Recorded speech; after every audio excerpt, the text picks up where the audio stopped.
दिन में गांव में रौनक रहती थी। धूप घरों और गलियों में गर्माहट भर देती थी। बच्चों की हंसी और कुएं से पानी भरने वाली महिलाओं की बातों से हवा गूंजती थी। खेतों में काम करते हुए मर्दों की आवाजें चिड़ियों की चहचहाहट के साथ मिल जाती थीं।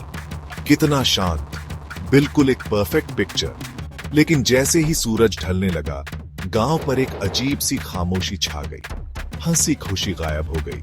उसकी जगह एक डरावनी सन्नाटा छा गया, जैसे किसी अनदेखी ताकत ने सबको घर के अंदर धकेल दिया हो। रोशन गलियां वीरान हो गई। ढलते सूरज की लंबी परछाइयां गांव को एक भयानक, खौफनाक रूप दे रही थी। गांव वालों को पता था कि अंधेरे में क्या छुपा है। उन्होंने फुसफुसाहटें सुनी थीं, पीढ़ी दर पीढ़ी चली आ रही कहानियां। वे जानते थे कि जब चांद सूरज की जगह ले लेता है तो गांव आत्माओं का हो जाता है। और इन सबसे बीच में खड़ा था किला, जिसकी काली परछाई उनके जीवन में छाए अंधेरे की याद दिलाती थी। वे इसे भूतों का किला कहते थे। यह किला, जो अब एक टूटा फूटा इमारत है, कभी शक्ति और वैभव का प्रतीक था। इस पर एक राजा का राज्य था, जो अपनी क्रूरता और लालच के लिए जाना जाता था। वह बहुत ही निर्दयी था, जिससे उसकी प्रजा डरती थी और नौकर नफरत करते थे। राजा की एक बेटी थी, अनन्या, जो अपने पिता से बिल्कुल अलग थी। वह अपनी दयालुता और करुणा के लिए जानी जाती थी। उसका दिल सुबह की ओस की तरह पवित्र था। उसका कोमल स्वभाव था, जो हर किसी को छू जाता था। जो उसे जानता था, उसके पिता के अत्याचारी शासन में आशा की किरण। राजा अपने लालच में अंधा अनन्या का विवाह पड़ोसी राज्य के एक अमीर राजकुमार से करने का फैसला किया। यह पूरी तरह से राजनीतिक चाल थी, अपने राज्य का विस्तार करने और अपना खजाना भरने का एक तरीका। उसे अपनी बेटी की भावनाओं की कोई परवाह नहीं थी। वह उसे सिर्फ अपनी सत्ता के खेल में एक मोहरे के रूप में देखता था। हालांकि अनन्या सिद्धांतों वाली महिला थी।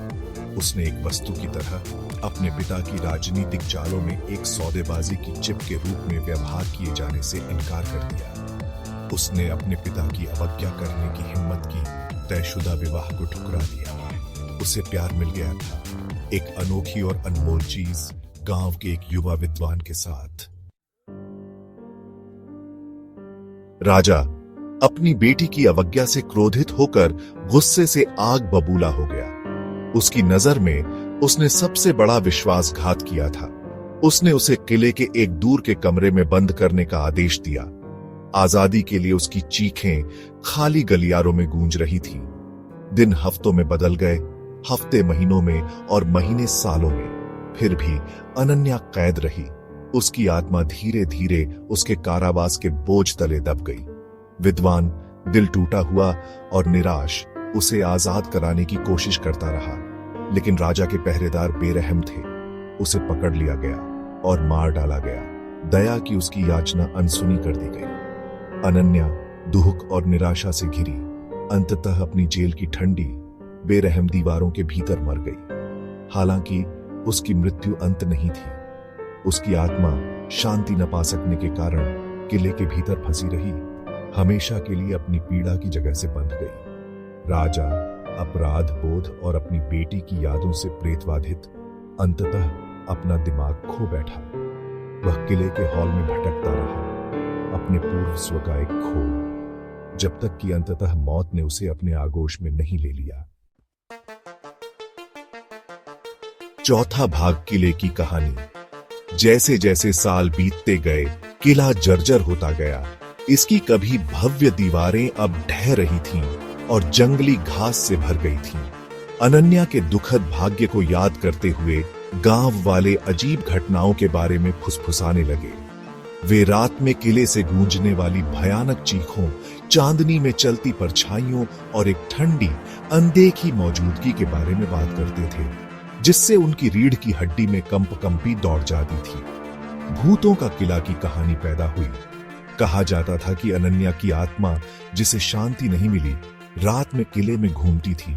उसकी दर्द भरी चीखें उसके दुखद भाग्य की याद दिलाती थीं। गांव वालों ने फुसफुसाया कि जो कोई सूर्यास्त के बाद किले के पास जाने की हिम्मत करता है, वह हमेशा के लिए फंस जाएगा। उसकी आत्मा उस अंधेरे में समा जाएगी जो उसके भीतर रहती है। यह कहानी गांव के लोगों के मन में गहरे तक बैठ गई।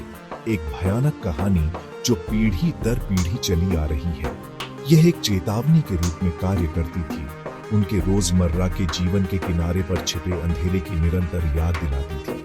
किला जो कभी शक्ति का प्रतीक था, अब डर का प्रतीक था। उस क्रूरता की एक भयावह याद दिलाता था जो उसके इतिहास के केंद्र में थी। 5वां भाग शक्की इंसान। साल बीत गए और प्रेतबाधित किले की कहानी ने गांव को अपनी चपेट में ले रखा था। अनन्या की क्रोधित आत्मा का डर इतना ज्यादा था कि कोई भी अंधेरे के बाद किले के पास जाने की हिम्मत नहीं करता था। फिर आया रोहन, शहर का एक युवक। उसने कहानियां सुनी थीं, गांव वालों की फुसफुसाहटें, लेकिन उसने उन पर विश्वास करने से इनकार कर दिया। उसने उनके अंधविश्वासों का मजाक उड़ाया, उन्हें ज्यादा सोचने का नतीजा बताया। रोहन को अपने तर्क और कारण पर गर्व था। वह जो देख सकता था, जिसे छू सकता था, उस पर विश्वास करता था। भूत, आत्माएं और प्रेतबाधित किले उसके लिए परियों की कहानियों के अलावा और कुछ नहीं थे। बच्चों को डराने और गांव वालों को नियंत्रण में रखने के लिए गढ़ी गई कहानियां। वह अपने दादा दादी से मिलने, ग्रामीण जीवन की शांति और सुकून का अनुभव करने गांव आया था। लेकिन गांव में व्याप्त डर, जिस तरह से वे धीमी आवाज में किले के बारे में बात करते थे, उसने उसे उत्सुक कर दिया।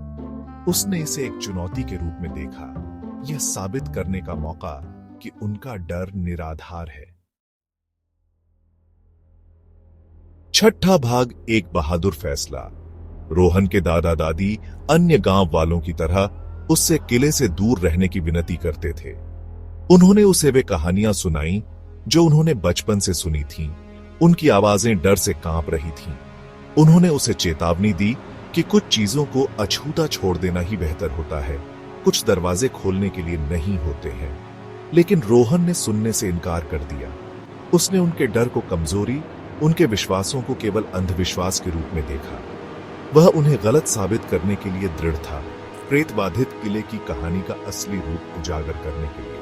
तो एक रात जब चांद आसमान में लटका हुआ था, गांव में लंबी भयानक परछाइयां डाल रहा था, रोहन किले के लिए निकल पड़ा। उसने अपने दादा दादी की विनती, गांव वालों की चिंतित फुसफुसाहट को नजरअंदाज कर दिया।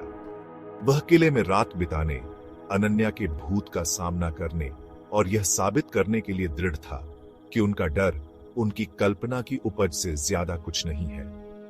केवल एक टॉर्च और अपने अटूट संदेह से लैस रोहन किले के पास पहुंचा। चांदनी आसमान के सामने उसकी आकृति एक खतरनाक उपस्थिति थी। जैसे जैसे वह करीब आता गया, उसे ठंडी हवा का एहसास हुआ और हवा भारी हो गई, मानो अनदेखे डर से लदी हुई हो।